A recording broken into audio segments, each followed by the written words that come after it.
ભાજપ સામે લાચાર શિંદે સેના માટે અજીત પવાર માથાનો દુખાવો, ફડણવીસને થશે મોટો ફાયદો। મહારાષ્ટ્ર વિધાનસભા ચૂંટણીમાં ભાજપની આગેવાની હેઠળના મહાયુતિ ગઠબંધનને મોટી જીત મળી છે। આ પછી પણ હજુ સુધી મુખ્યમંત્રીને લઈને ચિત્ર સ્પષ્ટ થયું નથી। એક તરફ 132 બેઠક મળ્યા બાદ ભાજપના નેતાઓ ઉત્સાહિત છે અને દેવેન્દ્ર ફડણવીસને સીએમ બનાવવાની માંગ કરી રહ્યા છે, તો બીજી તરફ એકનાથ શિંદેની શિવસેના પણ આશાવાદી છે।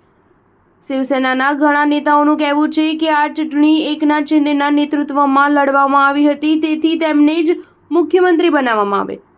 ત્યારે અજીત પવાર ભાજપ માટે આશાનું કિરણ બની ગયા છે। અત્યાર સુધી ગઠબંધન માટે ચિંતાનું કારણ ગણાતા અજીત પવાર અને તેમની એનસીપી હવે ભાજપના હિતમાં હોવાનું જણાય છે। અજીત પવાર અને દેવેન્દ્ર ફડણવીસ વચ્ચેના અંગત સંબંધો ખૂબ સારા હોવાથી એનસીપીના ધારાસભ્યો ઈચ્છે છે કે દેવેન્દ્ર ફડણવીસ મુખ્યમંત્રી બને। 2019માં પણ બંને શપથ લીધા હતા, પરંતુ સરકાર ચલાવી શક્યા ન હતા। એક કારણ એવું પણ છે કે એનસીપી અને ભાજપનો ટેકો અલગ અલગ વિસ્તારોમાં છે, જ્યારે શિવસેના તમામ સીટો પર એનસીપી સાથે સીધી લડાઈ લડી ગઈ હતી।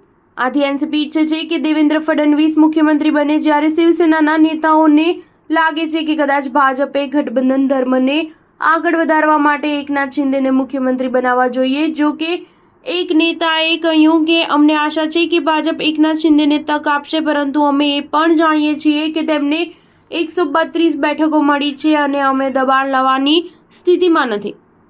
જણાવી દઈએ કે મહારાષ્ટ્રમાં બહુમત માટે 145 બેઠકની જરૂર છે અને ભાજપને સત્તામાં આવવા માટે માત્ર 13 બેઠકની જરૂર છે।